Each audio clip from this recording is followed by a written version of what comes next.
8, 9장이 이제 예수님의 리더십, 예수님의 권능에 대해서 이야기를 하고, 이제 예수님의 리더십에 제자들이 충실히 따라오느라, 뭐 이런 지혜의 말씀이죠. 10장의 말씀이죠. 예수님의 리더십을 이제 나누어 가지는 겁니다. 정확하게 말하면은 예수님의 리더십에 이제 따라가는 것도 맞지만은 좀 더 정확하게 말하면 예수님의 리더십을 나누어서 예수님과 같이 사역을 같이 하는, 공동체 사역을 같이 하는 그러한 과정입니다. 오늘날에는 우리가 이제 제자라 그러면은 배우는 쪽에 집중하잖아요. 그런데 예수님 시절에 제자들, 그러니까 이제 어떤 위대한 스승 랍비 밑에서 배울 때에는 실습을 겸하여 배우는 것이 그 시대의 학교의 특징이었습니다. 그리고 예수님 공동체도 마찬가지, 예수님의 제자들도 실습을 하는 거죠. 예를 들면 우리식으로 말하자면은 그런 측면에서 이제 예수님의 제자들을 파송을 하는 겁니다. 실습이라기보다는 실천에 가깝습니다. 그러니까 같이 이제 배운 것을 삶 속에서 실천하는 것이 그 시절의 학교의 특징이라는 거죠. 그래서 이제 예수님의 제자들이 예수님의 권능을 나누어 가지면서 실제로 예수님의 말씀을 전파하는 것에 동참하고 있습니다. 그럴 때 예수님의 말씀을 실천하며 동참할 때에 가져야 할 자세, 가져야 할 태도에 대해서 10장에서 이야기하고 있는 거죠. 그런데 여기서도 상당히 우리가 듣기에 되게 엄청나게 부담스러운 말씀들이 많이 있죠.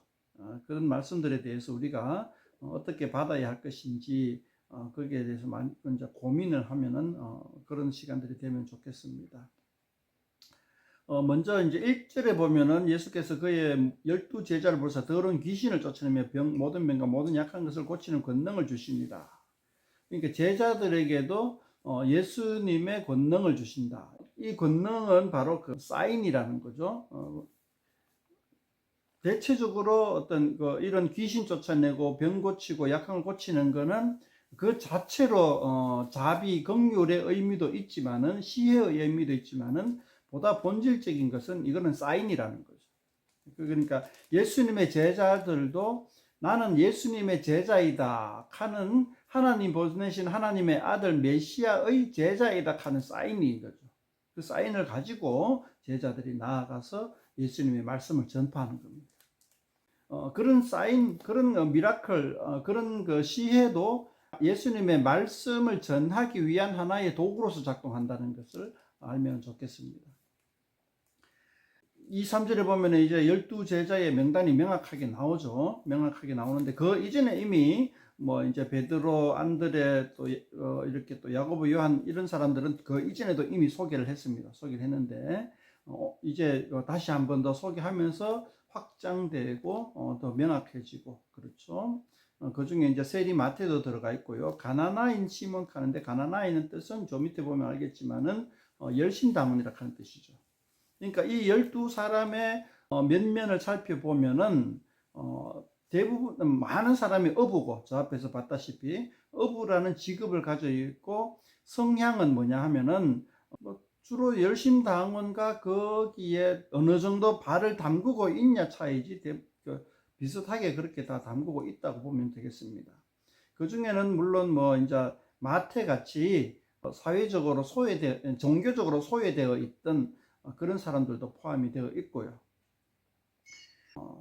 이 대부분 이제 갈릴리 사람들이죠. 예루살렘 사람이 아니고.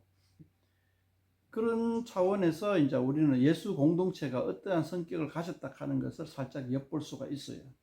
오늘날 우리는 뭐 12제자 하면은 뭐 다들 뭐 고상한 사람들 뭐 이렇게 생각할 수도 있는데 실질적으로는 메시아를 갈망하든 열망하든 하나님 나라를 열망하던 사람들이다. 이렇게 생각하고 그 열망하는 방법들은 다 다양했어요. 다양했는데 통일점은 하나님 나라를 추구하고 있던 사람인데 예수님의 방법에 동의했던 사람. 예수님이 나를 따라오너라 했을 때 오케이, 내가 하던 방법을 버리고 내가 하던 방법이 옳지 않다. 예수님의 방법대로 가겠습니다 하는 사람들. 그러니까 전혀 동기가 없던 사람들은 없다고 봐요. 제가 볼 때는 대부분 사전에 하나님 나라에 대한 열망을 가지고 있는데 동기나 방법론에 있어서 잘못되어 있는. 그리고 세리마태 같은 경우는 좀 특별하죠, 그죠? 세리마태 경우는 하나님 나라에 대한 열망이 없다가도 실제 자기의 삶에 만족하다가도 어느 정도 종교적으로 굉장히 그 회의감에 빠졌을 때에 어떻게 여기서 자기의 정체성을 탈출하고 싶을 때에 어떻게 하면 탈출하느냐 했을 때에 예수님을 만나서 자기의 정체성을 탈출하고 그 다음에 예수님에게 헌신하기로 다짐하는 그러한 과정을 거친 사람도 있긴 있죠, 그죠? 그게 이제 우리 마태복음이 기록한 세리마태입니다. 세리마태는 좀 저 앞에서 이야기했지만은 세금 징수원이죠, 세무원이죠. 세무원이라 하면은 뭐냐 하면은 이 먹물 먹은 사람이란 말이죠. 예. 손에 먹을 좀 묻힌 사람이란 말이죠. 예. 그런 차원에서 마태복음을 기록했다는 것은 마태복음을 우리가 읽으면서 알겠지만 굉장히 글 쓰는 데에 능숙한 사람이다. 이렇게 생각하면 좋겠습니다. 그리고 이제 예수님의 그 첫 번째 명령이 뭐냐 하면은 첫 번째 명령이 첫 번째 이제 예수님이 제자들에게 이제 전파하라고 주신 메시지가 뭐냐 하면 7절에 가면은 천국이 가까이 왔다. 요게 이제 메시지가 그 명시적으로 나온 메시지 중에 이제 첫 번째 메시지 천국이 가까이 왔다. 요거는 세례 요한의 공동체에서도 전파하는 메시지가 똑같습니다. 세례 요한도 처음 이제 3장입니까? 거기 보면은 천국이 회개하라, 천국이 가까이 왔다. 세례 요한의 메시지가 그대로 이어져 나옵니다. 근데 이제 우리는 이 천국에 대해서 과연 예수님이나 세례 요한이 말하던 그 천국이 무엇이냐에 대해서도 약간 제가 봤을 때는 혼동이 와 있다. 오늘날 예수님이 말씀하시는 천국과 세례 요한이 말하는 천국, 그리고 우리가 생각하는 천국. 제가 누차 말하지만 천국은 우리가 죽어서 가는 저 이 세계가 아니고 앞으로 장차 여기에 도래할 나라다. 물론 현재에도 우리는 교회를 통해서 천국을 맛볼 수 있다. 그리고 이미 천국이 가까이 왔다 했을 때에 예수님의 제자들 통하여서 이 땅에 천국이 임하였다라는 사실을 우리는 알고 계속해서 천국이 무엇이냐에 대해서 관심을 가지고 있으면 좋겠습니다. 굉장히 명령어가 많이 나와요, 그죠? 8절에 보면은 거저 주라 이렇게 나와 있고 10절에 보면은 뭐 가지지 말라 뭐 이렇게 나와 있고 12절에 평안하기를 빌라, 뭐 14절에 먼지 떨어버리라, 뭐 16절에 순결하라, 19절에 염려하지 말라, 뭐 이렇게 뭐 23절에 피하라, 뭐 이렇게 뭐 그리고 26절 두려워하지 말라, 27절 전파하라, 28절도 두려워하지 말라. 31절대로 두려워하지 말라, 뭐 두려워하지 말라가 굉장히 많이 막 반복되네요. 예, 그렇게 명령어가 굉장히 많이 나옵니다. 근데 이러한 명령어들을 보면은 오늘날 우리하고는 상황이 좀 맞을 것 같은데도 좀 우리 상황하고는 좀 안 맞는 것도 많이 있죠. 그래서 우리가 이제 보통은 이 10장에서 나오는 제자들에게 파송하는 이 명령을 지키려고 많이 노력들을 해왔죠. 제가 젊을 때에도 많이 노력해왔고 많이 전도 여행이라 해가지고 많이 다녀보기도 하고 전도하기도 했습니다. 그때는 그런 전도 여행이 제가 젊었을 때는 지금도 젊지만 젊었을 때는 전도 여행이 재미가 있었어요. 재미도 있고 많은 사람들로부터 호응도 있었고 그래서 앉은 자리에서 이런저런 얘기와 검문도 할 수 있었는데 물론 뭐 호응은 그냥 아이고 당신 참 착한 일 합니다, 좋은 일 합니다 라고 했지만은 참여하는 경우는 저조했죠. 물론 그때도. 요즘은 우리 한국 상황에서는 그러한 전도 여행이라 하는 것이 굉장히 좀 뭐라 할까 힘들다기보다는 좀 역효과가 나는 그런 상황에 놓여 있는 것 같아요. 그런 상황에서 우리가 10장 말씀을 어떻게 우리에게 적용할 것인가에 대한 숙제가 남아있죠. 일단은 우리가 10장 마태복음의 독자들이 예루살렘 공동체다 이렇게 봤을 때에 예루살렘 공동체 구성원들이 이 10장을 읽고 마음의 감동을 받아 전도 여행을 나가는 그러한 상황을 상상해 볼 수가 있어요. 굉장히 이 마태복음이 기록되고 읽혀졌을 때에는 예수 공동체가 폭발적으로 늘어날 때였다, 이렇게 생각해 볼 수가 있습니다. 그러니까 이 메시지, 예수 공동체의 메시지를 예루살렘시 안에서 듣지 못한 자가 없을 정도다. 제자들의 이러한 전도 활동을 굉장히 활발하게 했으니까 그렇게 우리는 상황을 이렇게 정리해 볼 수가 있어요. 이러한 메시지, 그러니까 마태복음 안의 메시지를 듣지 못한 자가 예루살렘시에서는 없을 정도다라고 했을 때에, 마지막에 AD 70년입니까? 그때에 티투스, 로마의 티투스 장군을 해가지고 굉장한 큰 민족적 비극이 일어났을 때에 예수님의 메시지를 듣고 순종한 사람들은 그 환란을 피해갈 수 있었을 것이다. 그리고 그 환란을 피해가지 못했을 때에 나는 이 환란을 피하라 하는 말을 못 들었습니다 라고 핑계할 사람이 없다는 거죠. 천국이 가까이 왔다, 예수님의 말씀에 한 번이라도 들어보지 못한 예루살렘시의 시민들은 없었다. 그러니까 예수님의 말씀을 듣고도 예수님의 방법에 따르지 않고 70년의 지도자가 누구였는지 모르겠는데 그 지도자의 말을 따른 사람들은 대부분 엄청난 피를 보게 되었는 거죠. 예수님 말씀 아니고 요세푸스 말을 따른 사람도 나름대로 피해 갈 수 있었어요. 요세푸스는 어떤 이야기를 했냐 하면, 항복해라, 항복하는 것만 우리가 살 길이다 라고 했을 때에 대부분 항복하지 않았지만은 소수의 사람은 요세푸스의 말을 듣고 항복을 했어요. 근데 항복하지 않은 사람들은 다 그냥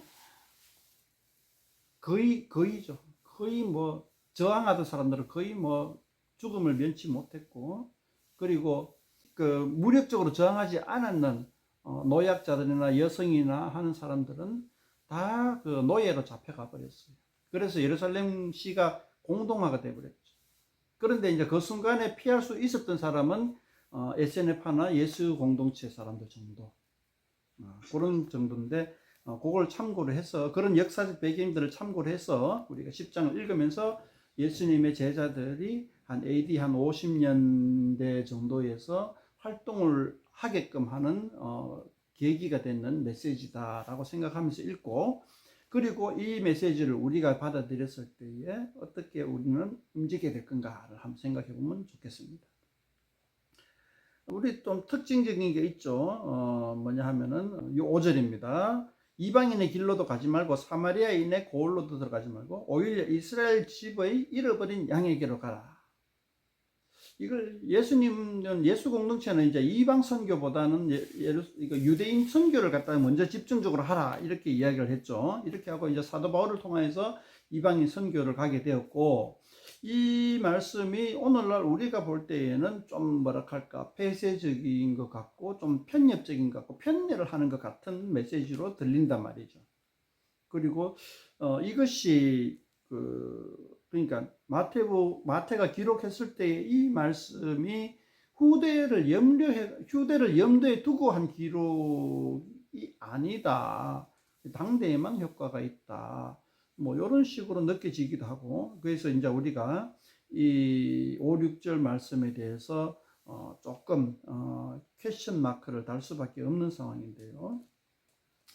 요거는 그때 시대에 한정된 말이다, 이렇게 받아들이면 쉬울 것 같아요.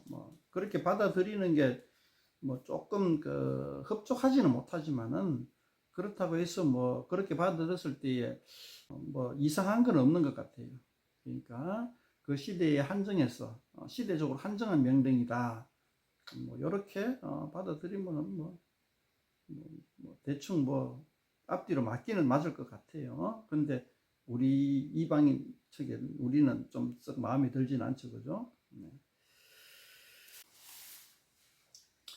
또 나머지는 다 읽어보면은 크게 부담 없이 읽을 수는 있는데, 구체적으로 읽기보다는 전체적으로 우리가 한번 통시적으로 한번 바라보는 것이 좋을 것 같아요. 자, 근데 이제 22절에 보면 이렇게 나와요. 또 너희가 내 이름으로 말미암아 모든 사람에게 미움을 받을 것이나 끝까지 견디는 자는 구원을 얻으리라. 자, 여기부터 예수 공동체에서 그 리더인 예수님의 이름 때문에 제자들이 힘들어진다. 그러니까 예수 공동체의 리더인 예수님의 이름 때문에 그리고 그 이름을 위하여서 이제 전파하는 여전히 이제 예수 공동체의 주인은 예수님이다 하는 것들이 우리의 이 메시지 주석에 포함돼요. 그 이후 24절 이제 우리가 가지고 있는 성경책 24절부터 문단이 나뉘어 있죠, 그죠? 24절부터 쭉 보면은 예수님의 중심성이 계속 나오죠. 32절부터 한번 봅시다. 32절에 누구든지 사람 앞에서 나를 시인하면 나도 하늘에 계신 내 아버지 앞에서 그를 시인할 것이야. 예수님 이제 천국이 가까이 왔다 할 때 우리는 이제 천국에 대해서 이야기하고, 물론 천국의 리더는 예수님이지만은, 자, 이 32절 보면은 예수님을 시인한다. 나는 예수님의 제자다. 라고 했을 때에 하나님께서 나를 시인하고, 또 예수님하고는 상관이 없는데 이거는 좋은 메시지다. 이런 공동체를 구성하면 좋을 것이다. 예수님 없이 좋은 사회를 만들어 보자. 그러면은 하나님도 싫어하신다. 즉 새로운 새 푸대에 새 포도주를 집어넣는 새로운 공동체에서는 처음부터 끝까지 예수님이 중심이 되어야 한다는 거죠. 예수님이 중심이 되어야 하고, 그 예수님의 중심성을 잃어버리는 상태에서 천국이 가까이 왔다고 복음을 전파하는 것은 아무 의미가 없다는 거죠. 그것이 이제 우리가 10장에서 우리는 이제 보통 이걸 그 제자도라고 이 제목을 10장 제목을 제자도라고 얘기하기도 하는데, 정확하게는 제자 파송이죠. 제자도라기보다는 제자도는 5, 6, 7장 정도가 제자도라고 할 수 있을 것 같고, 여기서는 제자 파송인데, 제자 파송하면서 자세가 그거예요. 예수님의 중심으로 항상 예수님이 중심이 되어 가지고 그렇게 이제 그 복음을 전파하라 이렇게 되는 거죠. 그거는 뭐 오늘날 우리는 거기에 대해서 이견이 없죠. 복음을 전파할 때 예수님 빼고 복음 전파하는 사람은 아무도 없습니다. 그런데 요즘 하도 시대가 다양성이 있어가지고 예수님 없이 복음 전파하는 사람도 없지 않아 가끔은 있어요. 그런 사람들은 우리는 이단이라 그러죠. 예, 그런데 가끔은 있어요. 예수님만 쏙 빼고 성경 속에 좋은 말만 다 가져와가지고 전하는 사람이 가끔은 있어요. 그게 이제 자유주의 신화 쪽에서 좀 그런 경향을 가진 사람들이 간혹 보이는데, 그냥 무시하면 되고, 어쨌든 우리는 예수님 중심으로 그렇게 우리는 복음을 계속 전할 수 있으면 좋겠습니다. 근데 이제 우리는 특징이, 우리 교단, 우리 주변의 한국교회의 특징은 예수님 중심성으로 한 나머지 천국이 무엇이냐 하는 것에 대해서 잊어버린 경향이 있어요. 그래서 그쪽으로 강조하기보다는 천국이 무엇이, 저는 그래요. 이 마태복음을 읽으면서 천국이 무엇이냐에 대한 퀘스천 마크를 달고 그것을 켜내기 위한 관점으로 읽으면은 우리 한국교회, 21세기 한국교회 성도들에게는 큰 유익이 있겠다 이런 생각이 들어요. 그래서 지금 저도 이제 천국이 무엇이냐에 대해서 늘 염두에 두고 마태복음을 계속 같이 읽고 말씀을 나눌 수 있기를 바라는 거죠. 예. 그 다음에 이제 그 34절부터 한번 보면은 34절도 예수님 중심성이 나오는데, 우리는 진짜 쉽게 34절부터는 쉽게 받을 수가 없는 그런 말씀이에요. 너무 좀 우리에게 엄청난 부담을 줘요.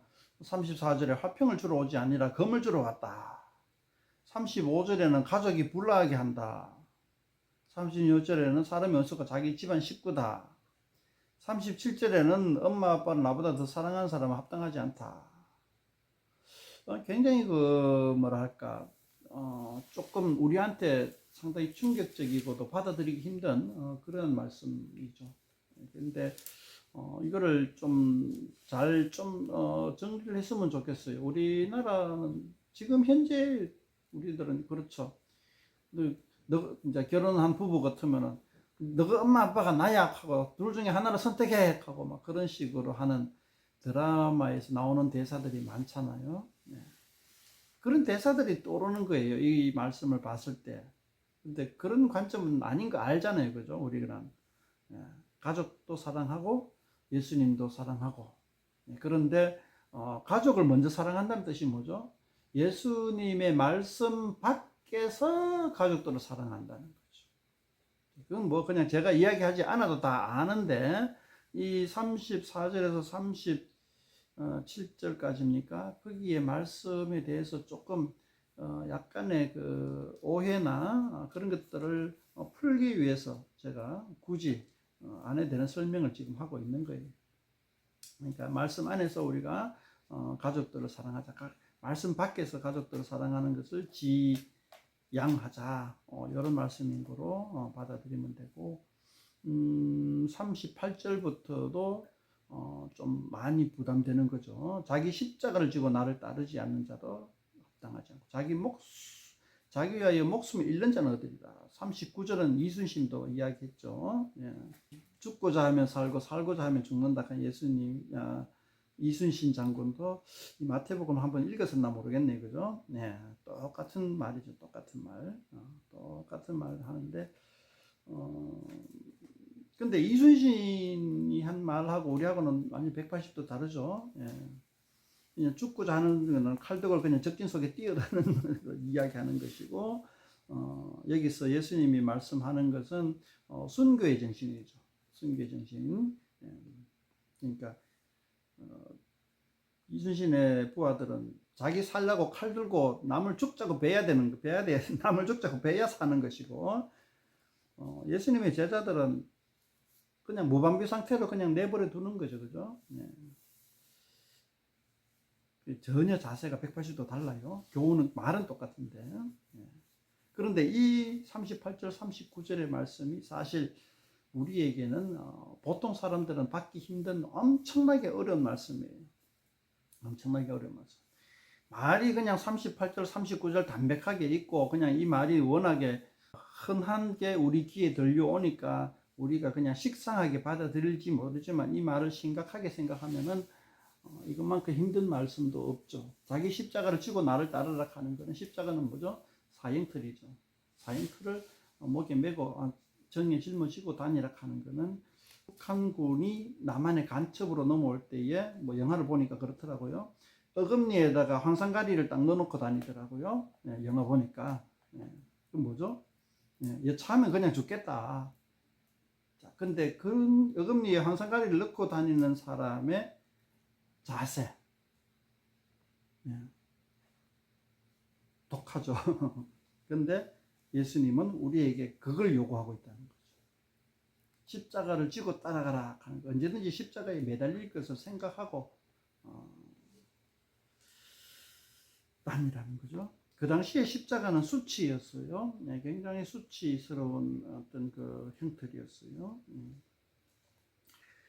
오늘날 전자팔찌 같은 그것보다 더한 수치감을 일으키는 거죠.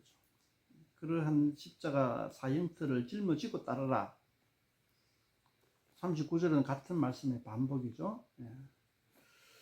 과연 오늘날 우리 예수님을 믿는다 하는 사람이 그런 마음가짐으로 따라갈 수 있는가? 저도 솔직히 자신은 없습니다만은 이걸 이 말씀을 늘 묵상하고 이 말씀이 뜻하는 바가 무엇이고 그리고 이 말씀대로 살아가기를 노력하는 그러한 자세가 필요하다.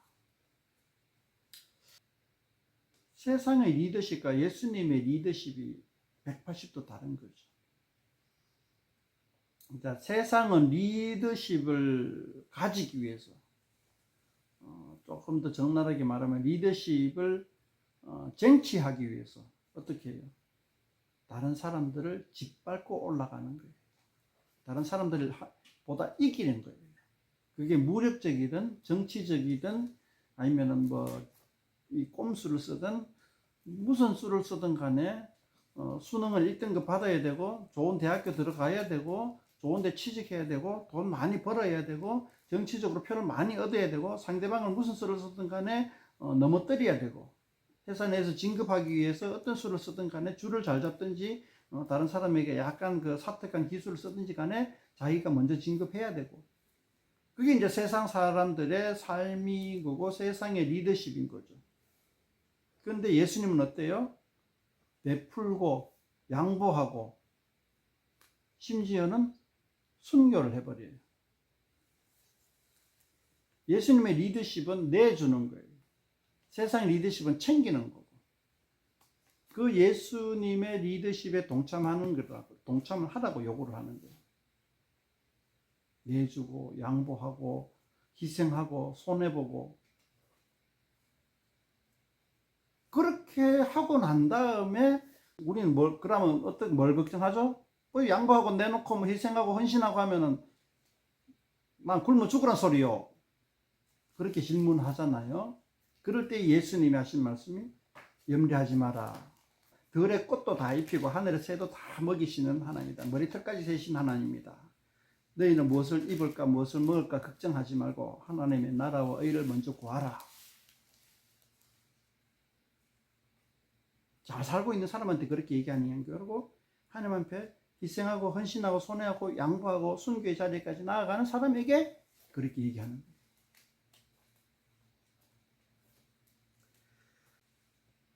40절에부터는 이제 다시 예수님의 리더십, 예수님 중심으로 모이는 거죠. 예수님을 영접하는 것이다.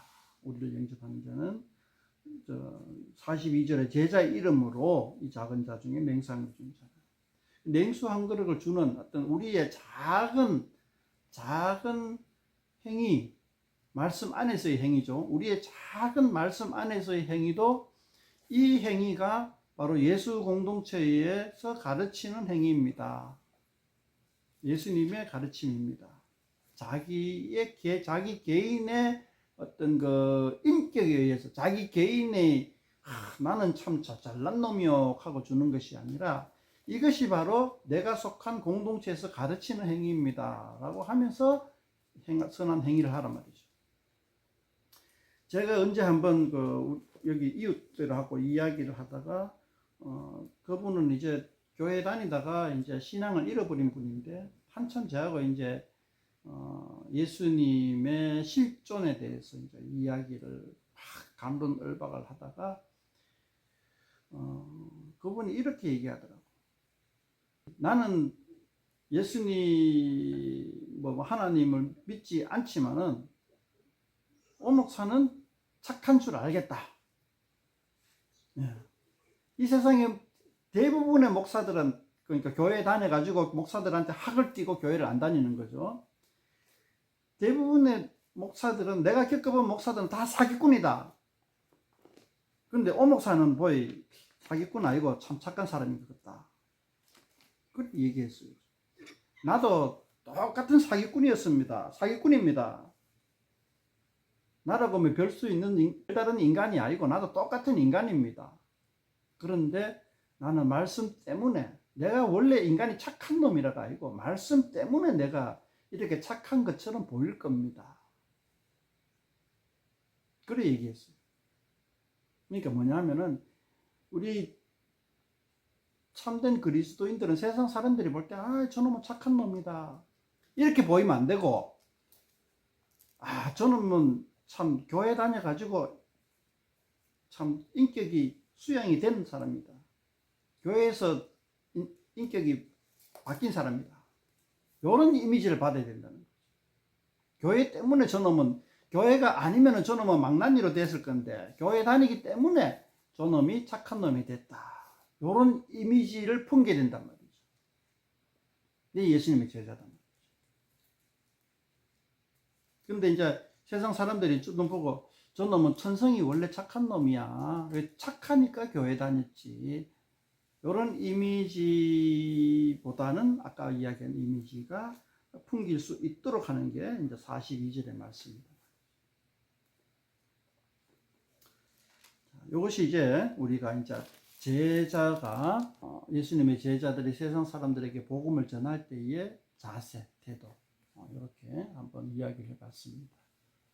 중간중간에 많이 건너뛴 것도 있고, 또 뭐 제가 또 잘못 말씀드린 것도 있겠죠. 네, 그래서 한번 좀 질문이나 자기가 또 하고 싶은 말씀 있으면 하면 좋겠습니다.